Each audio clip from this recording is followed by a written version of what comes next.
মই ৰাতিপুৱা 9:20 মান বজাত এছেম্বলি চৌহদত আমাৰ সাংবাদিকসকলক লগ পালোঁ।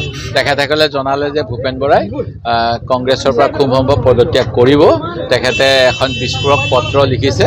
মোক সুধিলে, মই একো গম নাপাওঁ, মই সেইকাৰণে তেওঁলোকক একো ক'ব নোৱাৰিলোঁ। মই ক'লোঁ যে মই বিধানসভাৰ অলপমান কাৰ্যসূচী সমাপ্ত কৰি তেখেতৰ ওচৰলৈ আহিম আৰু কথাখিনি জানিবলৈ চেষ্টা কৰিম, তাৰপিছতহে মই মন্তব্য দিব পাৰিম। সেই গতিকে মই এতিয়া আমাৰ প্ৰাক্তন সভাপতি, আমাৰ সতীৰ্থ, আমাৰ চেয়াৰমেন এখন কমিটিৰ কেম্পেইন কমিটিৰ তেখেতক লগ পাবলৈ আহিছোঁ আৰু কথাখিনি জনাৰ পিছত কিবা জনাব লগা থাকিলে আপোনালোকক মই নাজানো। মই পত্ৰখন দেখা নাই নহয়। আপোনালোকে দেখিছে নেকি পত্ৰখন?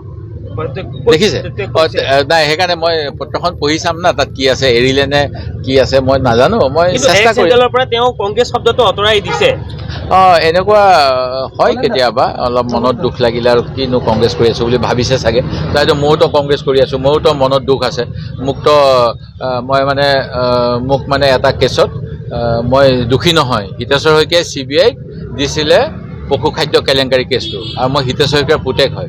আৰু নিজৰ পুতেক যদি দোষী হয়, আজিলৈকে এনেকুৱা বাপেক দেখা নাই যে তদন্ত কৰিবলৈ দি দিব। মোক কিজানি দেউতাই জানিছিল মই নিৰ্দোষী, সেইকাৰণে অসম বিধানসভাৰ মজিয়াত ঘোষণা কৰিছিল যে আপোনালোক বিৰোধী। সেই সময়ত চন্দ্ৰমোহন পাটোৱাৰী আৰু অন্যান্যসকল বিৰোধী দলত আছিলে, যে আপোনালোকে যদি ভাবিছে অসম আৰক্ষী মোৰ নেতৃত্বত আছে, এতিয়া যেনেকৈ SIT দি আমাৰ CMে কিছুমান কথা লুকুৱাই, অসম আৰক্ষী CIDৰ ওপৰত যদি আপোনালোকে সন্তুষ্ট নহয়, পশু খাদ্য কেলেংকাৰী তদন্ত মই CID হাতত নিদি CBIক দিম। মোৰ দেউতাই 1994 চনত CBIক দিছিলে আৰু CBI মোকো জেৰা কৰিলে। জেৰা কৰাৰ পিছত এতিয়া যেনেকৈ জুবিন গাৰ্গৰ পত্নীয়ে কৈ আছে ন্যায় পাবলৈ 60 বছৰ লাগিব।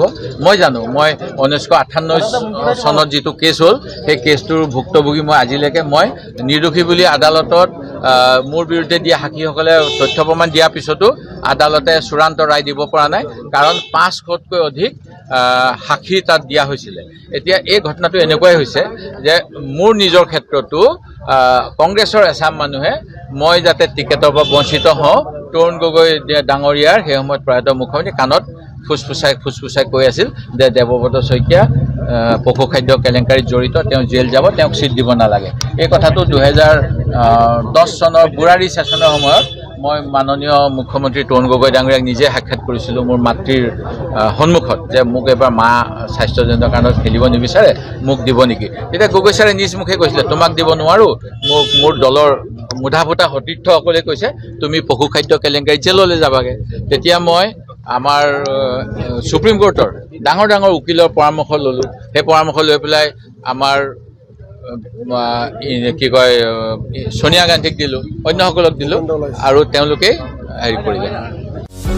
যিকোনো খবৰৰ বাবে যোগাযোগ কৰক আমাৰ এই নম্বৰত 9181 307 2221।